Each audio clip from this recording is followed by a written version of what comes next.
The barbecue pit was still smoking when my daughter-in-law, Clara, stood up and pointed a finger at me in front of the whole family. My own son, Mark, just stood beside her, his plate of potato salad still in his hand, watching it happen. "We don't want you here," she said, her voice as cold as ice. The whole backyard went quiet. My brother-in-law stopped flipping the burgers. My niece froze mid-sip of her soda. They just stared and no one said a word to help me. "Friend, before I go on, let me ask you, would you do me a kindness? Tap subscribe so you don't miss what comes next. And tell me in the comments where you're listening from. It helps me see just how far my story reaches. It all came to a head when I offered to pay for a real vacation for them, a nice one. I thought it was a gift. Clara saw it as something else. I begged her, my voice cracking. What can I do to make this right? She looked right through me, and in front of everyone, she said the words that shattered my life. The greatest gift isn't money, Helen. It's you walking away forever. My son did nothing. He just looked down at his shoes as his wife erased me from our family. I was completely and utterly alone, a ghost at a family cookout. What do you do when the person you love most lets someone else destroy you right in front of them? You have to understand, it wasn't always this way. For a little while, I thought I had the perfect life. When my son Mark married Clara, I was the proudest mother in the whole church. I poured my heart into them. I took money from my own retirement savings to help them with the down payment on their first little house on Elm Street. I spent weeks helping Clara pick out paint colours for the nursery when my granddaughter Chloe was on the way. I remember Mark hugging me in the hallway, the smell of fresh paint all around us. He said, "Mum, you're the best. We couldn't do this without you." I held on to those words like they were treasure. I truly believed I was helping. I thought I was weaving our lives together into something strong and beautiful, a family blanket that would keep us all warm. I saw myself babysitting Chloe, hosting big Thanksgiving dinners, and being the grandma who always had fresh-baked cookies. I was so happy, so busy building this dream for them, that I didn't see what was really going on. I thought I was building their future, but I was just building the stage for my own heartbreak. Was I just blind, or was I ignoring the signs that were right in front of me? The signs started small, like little cracks in a foundation. My calls to Mark would go to voicemail, but then a text from Clara would pop up a few minutes later. "He's super busy. Talk later."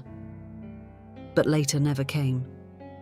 When I'd visit their little house, I started to feel like a guest, not family.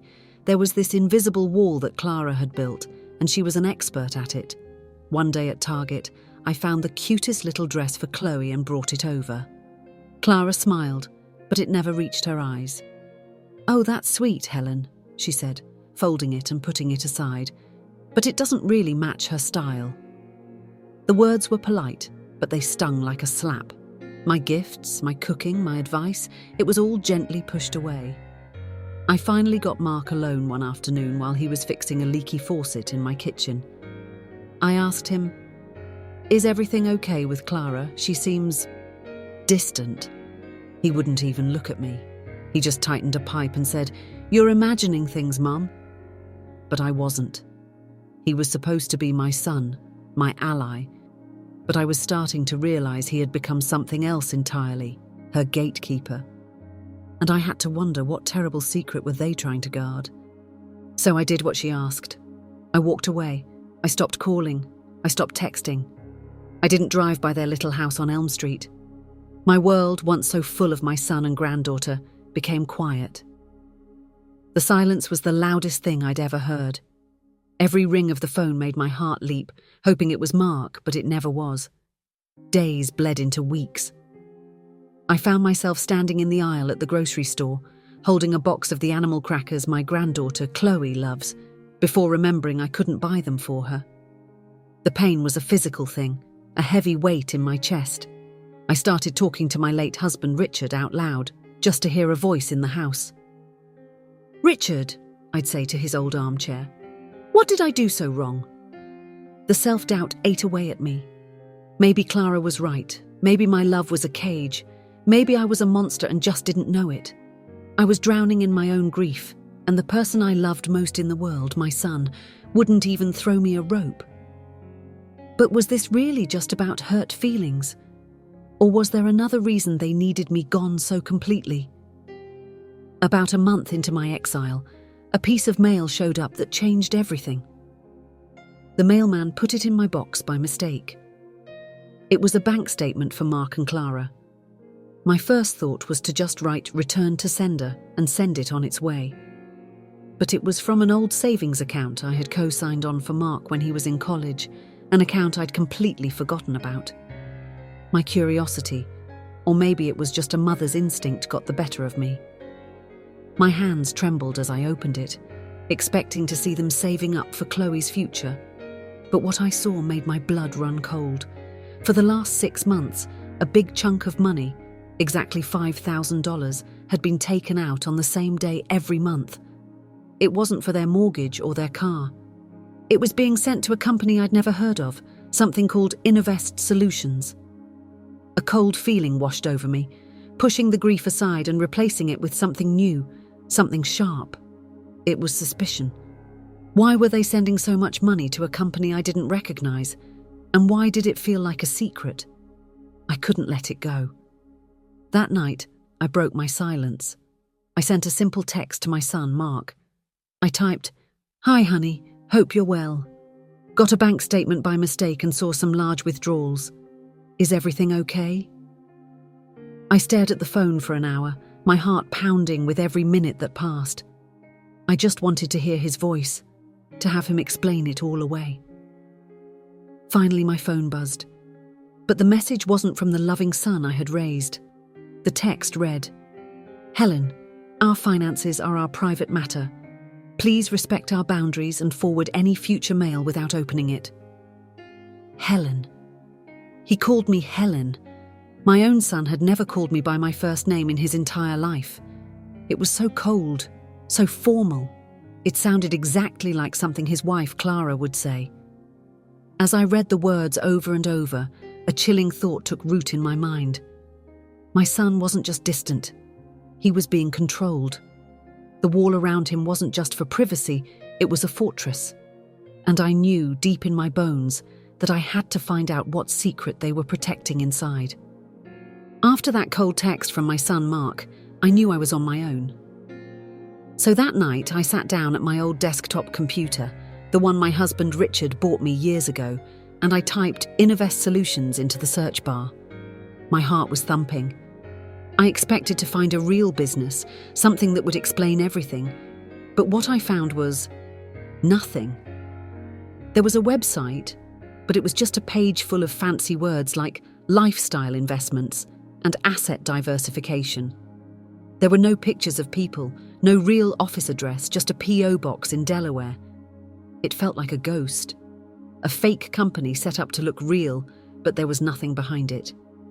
I spent hours clicking, searching, digging for anything, a phone number, a name, a real location, but I hit a brick wall every time.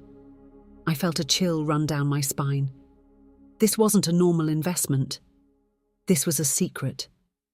It was like watching my son's hard-earned money being thrown into a black hole. My grief was turning into a cold, hard fear. Was my son being scammed right under his own roof? And was his own wife, Clara, the one leading him into the trap? Just when I was about to shut the computer down, my fingers numb and my eyes tired, I had one last idea. It was a long shot, but I had nothing to lose. I typed in the company's name again, but this time I added something else. Clara's maiden name, Ventura. For a moment, nothing happened. Then a link popped up, buried on the second page of the search results. It was a public business filing, a digital piece of paper anyone could see if they knew where to look. I clicked it, and my breath caught in my throat. Listed as the sole owner of Innovest Solutions was a name that made me sit straight up in my chair, Damien Ventura. I searched my memory. Clara had always told me she was an only child, but I remembered years ago she mentioned a cousin named Damien. "He's the family's black sheep," she had said with a wave of her hand. "We don't talk to him." But this paper said otherwise. They weren't just talking, they were in business together. Clara hadn't just pushed me away to have her own life. She had pushed me away to hide a lie. And you only hide someone if you have a very dark secret to protect. Damien Ventura. The name echoed in my mind all night. The next morning, I went straight to the hall closet, to the big plastic tub where I keep all the old photo albums. My hands were shaking as I pulled out the heavy leather-bound book from Mark and Clara's wedding. I flipped past the perfect posed pictures at the front, the kiss, the cake cutting, all the happy moments that now felt like a lie. I went to the very back, to the candid shots of people dancing and talking at the reception. My eyes scanned every face in the background, searching for a man I'd only met once. And then I found him. In a blurry photo, standing near the wedding singer, was a handsome man in a slick suit. He had Clara's same dark eyes and a smile that didn't look quite friendly. I remembered him now. He'd been introduced as Cousin Damien and had left early. Seeing his face in that old photograph made it all real. This wasn't just a name on a computer screen anymore. This was a real person at my son's wedding, smiling like he belonged there. And my gut, the one that had been screaming at me for weeks, told me this man was very, very dangerous. Holding that wedding photo in my hand, I knew I couldn't do this by myself. This was bigger than a family squabble. So I picked up the phone and called the only person I knew who was tough enough to handle the truth. My old friend, Sarah. Sarah was a reporter for the local newspaper for 40 years before she retired, and she can smell a lie from a mile away. We met at our usual spot, a little booth at the back of Miller's Diner, the air thick with the smell of coffee and bacon. I laid it all out for her on the sticky tabletop. The cruel words from my daughter-in-law, Clara. The silence from my son, Mark. The bank statements, the ghost company, and the picture of the mysterious Damien Ventura. I expected her to tell me I was overreacting, but she just listened, her sharp eyes never leaving mine. When I finished, she took a slow sip of her coffee. "Helen," she said, her voice firm, "you're not a grieving mother. You're a victim, and it sounds like your son is one too." For the first time in months, I didn't feel crazy. I felt seen. I had a partner, and we were going to find the truth no matter how ugly it was. Sarah got to work right away. From her little home office, she had ways of looking into people's pasts, all legal and above board from her reporting days. What she found on Damien Ventura made my stomach turn. He wasn't just a black sheep. He was a wolf. He left a trail of broken businesses and angry lawsuits behind him wherever he went. There was even a charge for stealing money from a former employer that was quietly settled out of court. He was a professional conman. My daughter-in-law, Clara, hadn't just lied about knowing him. She had tied our family to a criminal.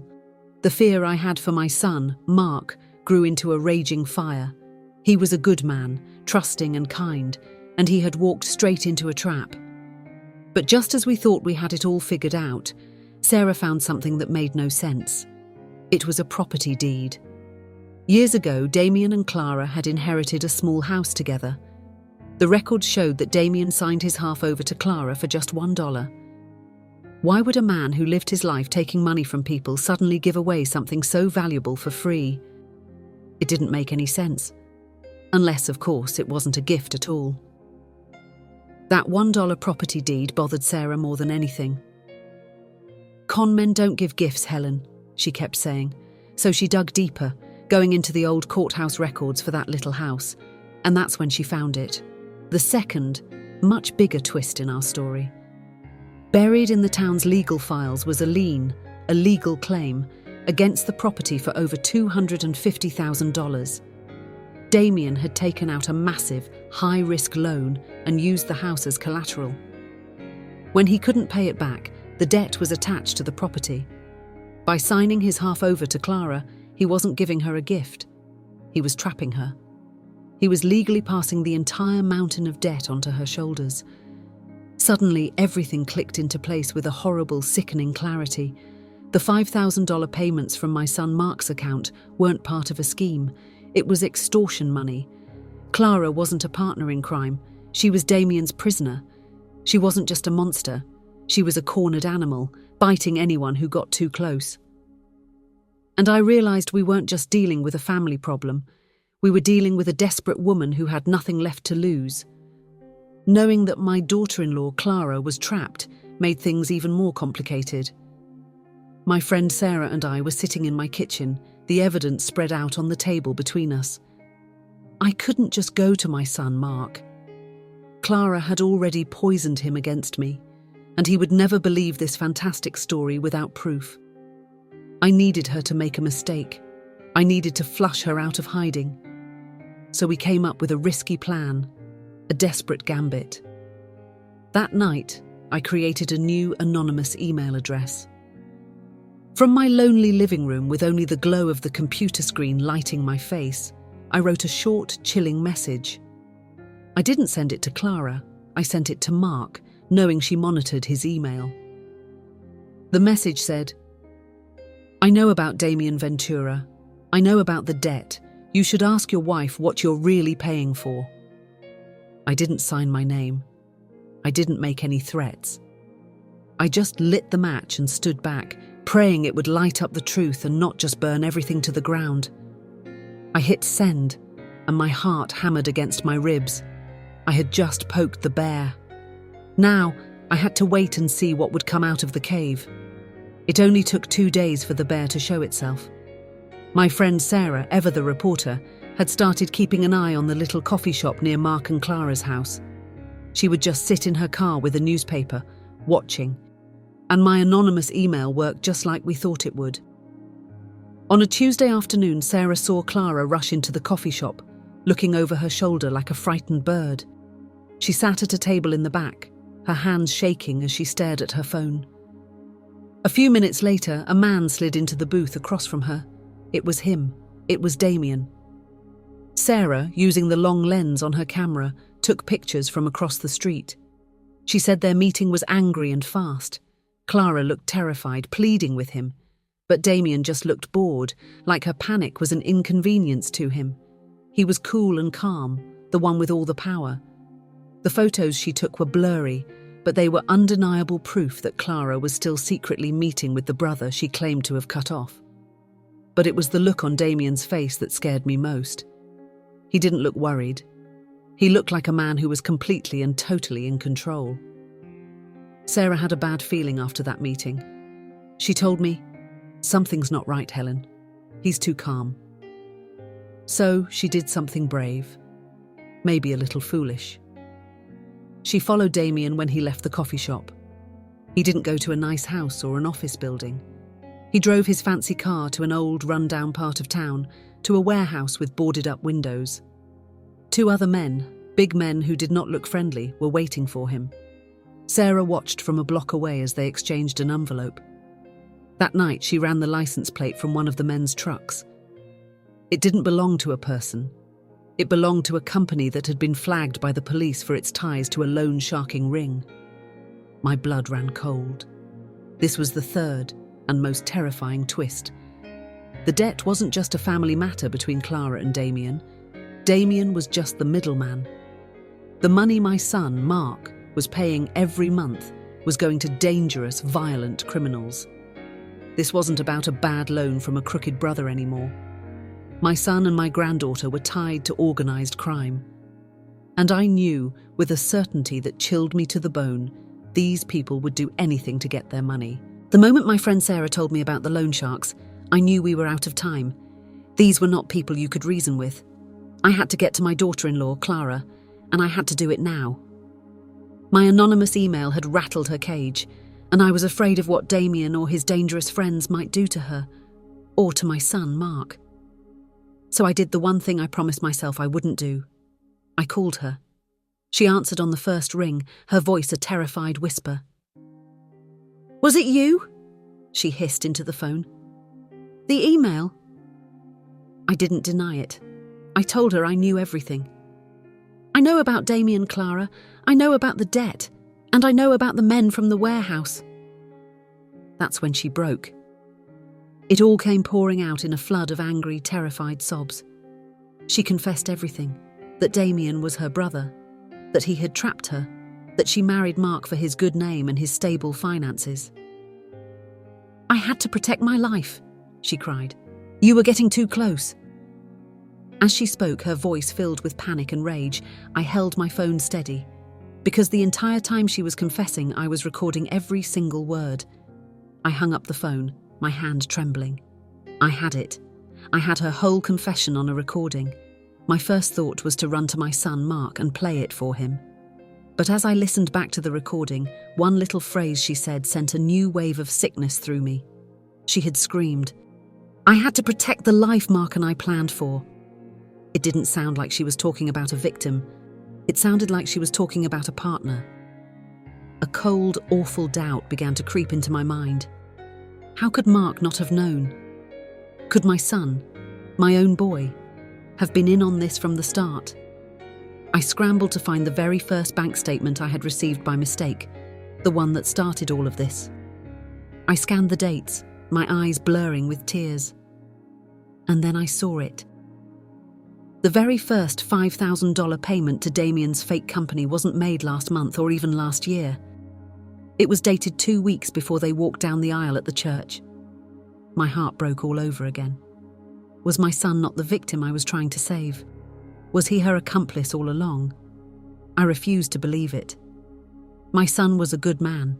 He wasn't a liar or a thief. There had to be another explanation. I spent the rest of the day tearing through the file cabinet in my spare room, looking for any papers from when I helped them buy their house. My hands finally closed around a thick folder labelled mortgage. I dumped it all out on my dining room table, a mess of legal documents and bank forms. I was looking for one thing, my son's signature. Deep inside the stack of papers, I found it.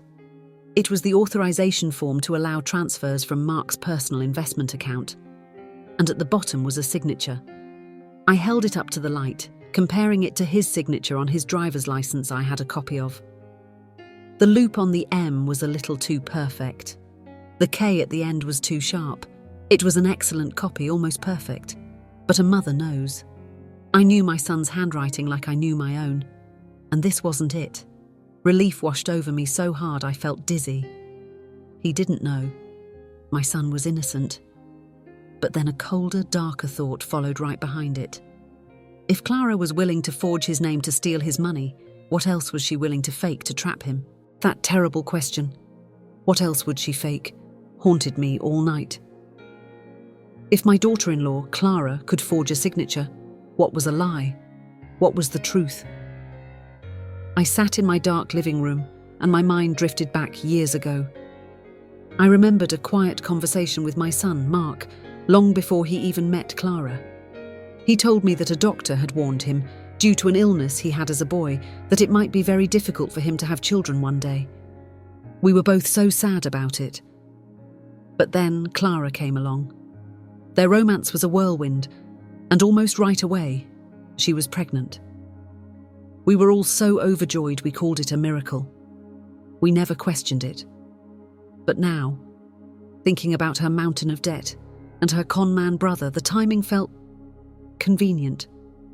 It felt calculated. The most poisonous thought I've ever had began to form in my mind. My beautiful granddaughter Chloe, with her bright eyes and sweet laugh.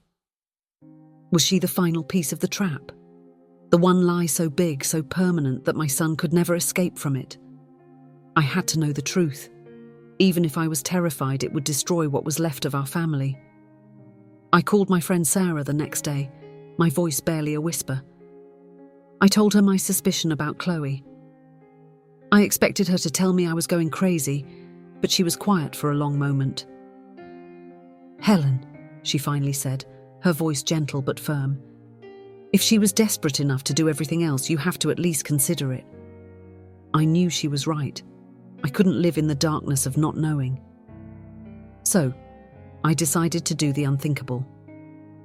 Months ago, before Clara kicked me out of their lives, Chloe had left her favourite pink hairbrush at my house after a sleepover.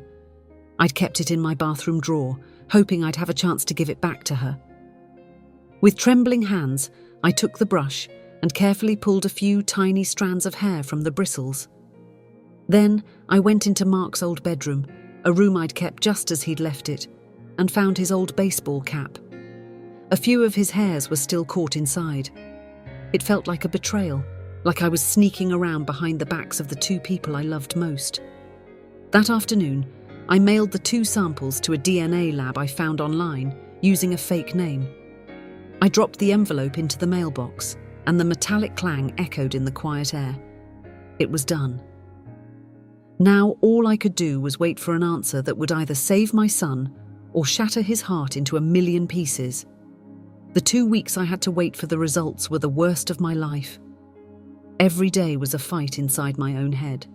1 minute, I was sure I was right, that I was on the edge of uncovering the final, terrible truth. The next minute, I was convinced I was a paranoid old woman who was about to destroy her own family over a wild guess. I barely slept. I'd sit by the window at night, looking out at the empty street, and I'd pray that I was wrong. I prayed for the test to come back and tell me I was a fool. During those long days, I listened to the recording of Clara's confession over and over. This time, I heard something new underneath her anger. I heard pure, raw desperation. I heard a woman so terrified of her past that she would do anything to keep it buried. For a flicker of a moment, I almost felt sorry for her. For 2 weeks I lived in this grey fog of what if. Then on a Tuesday morning, my computer chimed.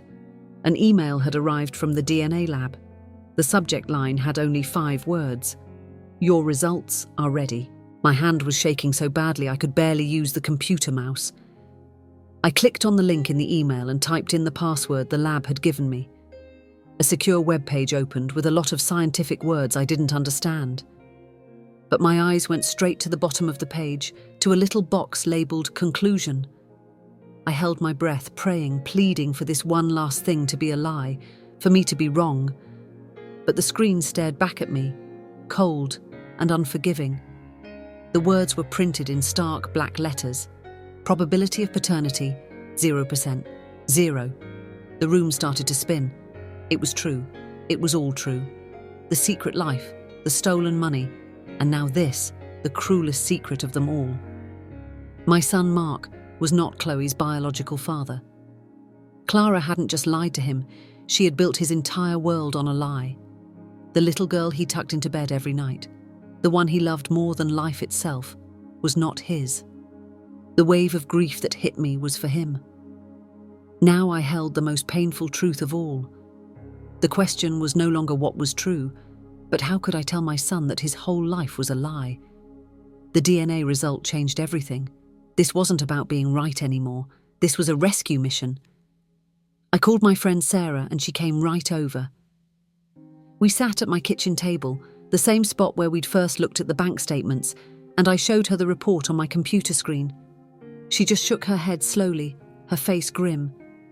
"We can't just tell him," she said, her voice quiet. "Clara will deny it. She'll say you faked it. She'll twist it until Mark is more confused than ever." She was right. The truth had to be delivered in a way that left no room for lies or escape. And that's when we came up with the plan. Mark's 30th birthday was in 3 weeks. Clara was throwing him a huge fancy party at a restaurant downtown to show off their perfect life to all their friends. That party, we decided, would be the perfect stage. We would put together a binder, a dossier of truth, with everything we had found. The bank statements, the forged signature, the confession on tape, and the final devastating DNA report. The plan was perfect. We would expose her in the middle of the world she had built. But there was one big problem. It was Clara's party. How in the world was I going to get through the door? I knew my daughter-in-law, Clara, would rather swallow glass than invite me to that party. If I was going to get in, I needed help. I needed someone she couldn't say no to. There was only one person, my ex-husband, Mark's father, Robert. We've been divorced for 20 years, but we've always been united on one thing: our love for our son. I called him and asked him to meet me for coffee. I didn't tell him everything. The truth was too terrible to deliver all at once. I just told him I was worried sick about Mark. I showed him the bank statements. I told him about the shell company and the large sums of money that were disappearing every month. "Robert," I said, my voice pleading, "something is very wrong and Clara is hiding it." Robert is a practical man. He saw the proof in front of him and his face grew dark with anger. He believed me. He picked up his phone right then and there and called our son. "Mark," he said, his voice leaving no room for argument. "I don't care what your plans are. Your mother and I will both be at your birthday party." Clara was trapped. We had our invitation, and the countdown to the reckoning had begun. In the final days before the party, while my friend Sarah was putting the last pages into our binder of truth, she found one last, heartbreaking piece of the puzzle.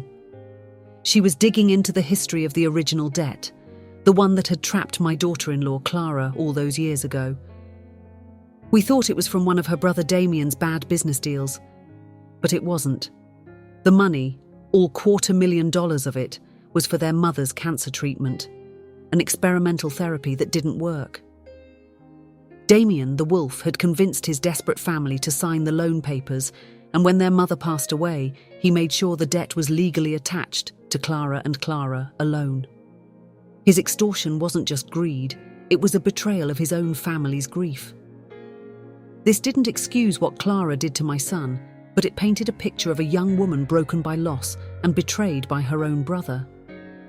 Suddenly, I wasn't just facing a monster. I was facing a woman who had lost everything long before she ever met my son. It didn't change what I had to do, but it changed how I would do it. This couldn't be an act of revenge. It had to be an act of mercy, to free everyone from this prison of lies. The night of the party, my house was quiet. I got ready slowly, putting on a simple blue dress. It felt like I was putting on armor. Sarah came over and handed me a small box. Inside was a little USB drive. "Digital copies of everything," she said, "just in case." I placed the heavy binder with all our proof into my handbag. It felt like it weighed 100 pounds. My ex-husband, Robert, arrived right on time to pick me up. He didn't ask any questions on the drive downtown, but the look on his face told me he knew this was more than just a birthday party. The car was silent as the city lights flashed by. I just stared out the window, rehearsing in my mind what I was going to say. I couldn't be angry or hysterical. I had to be calm. I had to deliver the truth like a doctor delivering a diagnosis. Robert pulled up to the front of the fancy restaurant, the windows glowing with warmth and laughter. It looked like the happiest place on earth. He turned to me, his voice low. "Are you ready for this, Helen?" I took one last deep breath, clutching my heavy purse. "No," I said honestly, "but it's time." And together, we walked inside. The party was in full swing.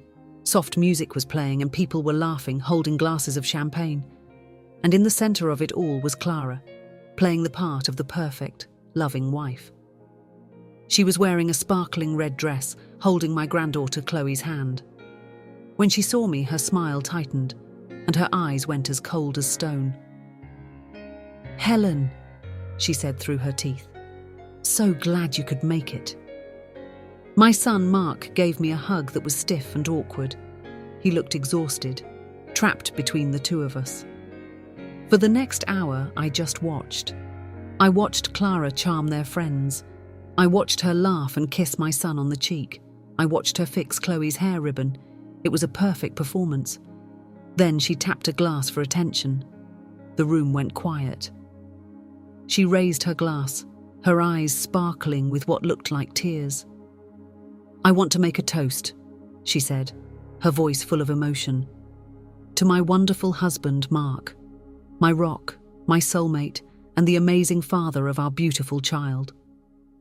The lie hung in the air, so thick I could taste it, and as the room filled with applause, I knew it was time. As the applause for my daughter-in-law, Clara, died down, I pushed my chair back and stood up.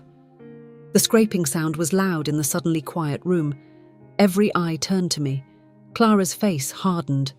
My son, Mark, just looked confused. I cleared my throat, my heart hammering against my ribs. "That was a beautiful toast, Clara," I said, my voice surprisingly steady. "Mark, for your 30th birthday, I've always given you things. Money for a house, furniture for a nursery, my time." I paused, letting the words hang in the air. I picked up my heavy purse and walked to the front of the room, right up to the head table where my son was sitting. I didn't look at Clara. I looked right into Mark's eyes. "Tonight," I said softly, "I want to give you a different kind of gift. The most important gift a mother can give her child, the truth." I pulled the heavy binder from my bag and placed it on the table in front of him. The room was so quiet you could hear the ice melting in the glasses. "This," I said, tapping the cover, "is the story of the last 2 years of your life. I think it's time you finally read it." My son, Mark, stared at the binder as if it were a snake. Then, slowly, he opened it. I watched his face as he turned the pages. I saw the confusion when he saw the bank statements. I saw the shock when he recognized the forged signature as not his own. I saw the horror as he read the transcript of Clara's confession. Clara tried to lunge for the book, a desperate look on her face, but my ex-husband, Robert, stood up and blocked her path. "No, Clara," he said, his voice like stone. "Let him see." Mark kept turning pages, his breathing getting faster. And then he reached the last page. The DNA report. A sound, a choked sob, escaped his lips. He looked at little Chloe, who was colouring at a nearby table, and then he looked up at his wife. The look on his face was one of complete and utter betrayal. He didn't have to say a word. In front of all their friends, in the middle of her perfect party, Clara's carefully built world shattered into a million pieces. She just stood there, exposed and defeated, as my son finally saw the truth.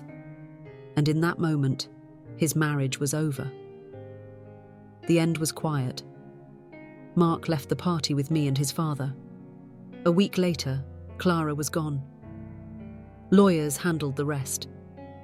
The weeks that followed were hard, filled with sad, difficult conversations. But slowly we started to heal. The final scene of our old life took place about a month later, at a little park by the river.